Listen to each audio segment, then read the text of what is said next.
ஆக்சுவலாக அதுக்கு போதுமான ஒரு அட்வர்டைஸ்மெண்ட் கிடையாது. மக்களுக்கு போதிய விழிப்புணர்வு கண்டிப்பாக வேணும். நிறைய பேர் பார்த்தீங்கன்னா ஓட் போடாமல் இருக்காங்க.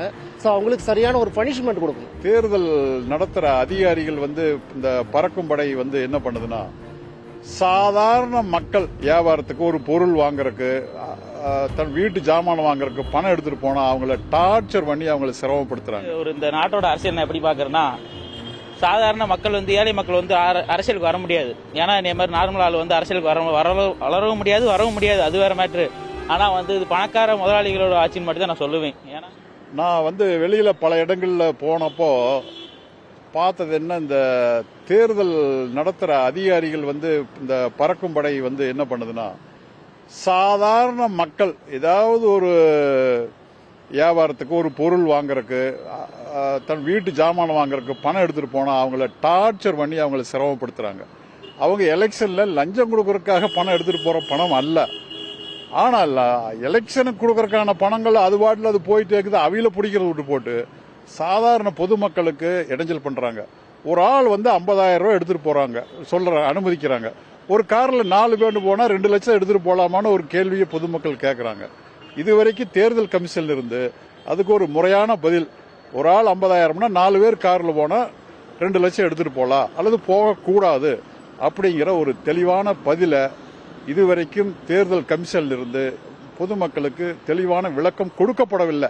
இது பல்வேறு குழப்பத்துக்கு ஆளாகுது. அதிகாரிகள் தன்னுடைய விருப்பத்துக்கு தகுந்த மாதிரி பொதுமக்களுக்கு பல தேவையில்லாத தொல்லைகளை கொடுக்கறத நிறுத்தணும். எலெக்ஷன் அடிப்படை மக்களோட உரிமை. எலெக்ஷன் வாக்களிக்கிறது அடிப்படை மக்களோட உரிமை. அதை நம்ம யோசிச்சு பார்த்து எல்லாருக்கும் வாக்களிக்கணும். சரிங்களா?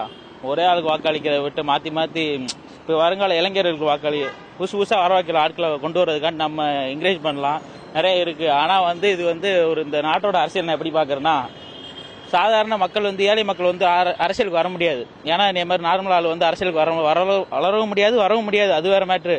ஆனா இது பணக்கார முதலாளிகளோட ஆட்சின்னு மட்டும் தான் நான் சொல்லுவேன். ஏன்னா இந்த காசு நீங்க என்னதான் பண்ணாலும் காசு நீங்க செக் பண்றது மட்டும் காசு ஒழிக்க முடியாது. அக்கௌண்ட்ல மாத்த முடியாதா காசை? சொல்லுங்க, மாத்தலாம்ல? நிறைய இருக்கு, அதெல்லாம் காசு கொடுக்கறதுல எவ்வளவு நிறைய இருக்கு, அதெல்லாம் பண்ணலாம். இப்போ நிறைய வாக்குறுதிகள் கொடுக்காங்க. வாக்குறுதி கொடுக்கறதால அதெல்லாம் சும்மா எந்த வாக்குறுதியுமே இது வரைக்கும் நிறைவேற்றல.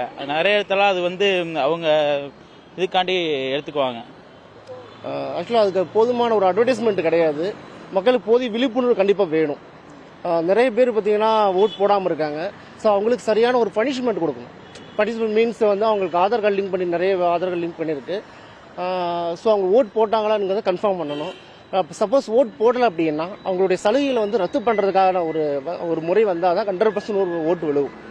அப்போ அந்த 100% ஓட்டு விழுந்தால் தான் சிறந்த ஒரு அரசாங்கம் நடக்கும். இல்லை, பொதுவான வாழ்க்கையில் பார்த்தீங்கன்னா இப்போ தேர்தல் நேரத்தில் மட்டும்தான் அன்பானவர்கள், பண்பானவர்களே, மாணவர்களே, தெய்வங்களே, தாய்மார்களேன்னு சொல்லி எல்லாருமே புகழ்றாங்களே தவிர, பட் சாதாரண நாட்களில் ஒரு சாதாரண மனுஷனா கூட மதிக்கிறது இல்லைன்னா ஒரு அரசியல்வாதிகள் மதிக்கிறது இல்லை. சில பேர் பார்க்கவே முடியறதில்ல கூட, ஒரு கவுன்சிலர் கூட சாதாரணமாக பார்க்க முடியாது. அந்த அளவுக்கு இப்போ எல்லாருமே இன்னைக்கு ஆடிக்காரில் வளம் வந்துட்டு இருக்காங்க. இப்போ நம்மளே பார்க்கல, எல்லாரும் பார்த்துட்டு இருக்காங்க.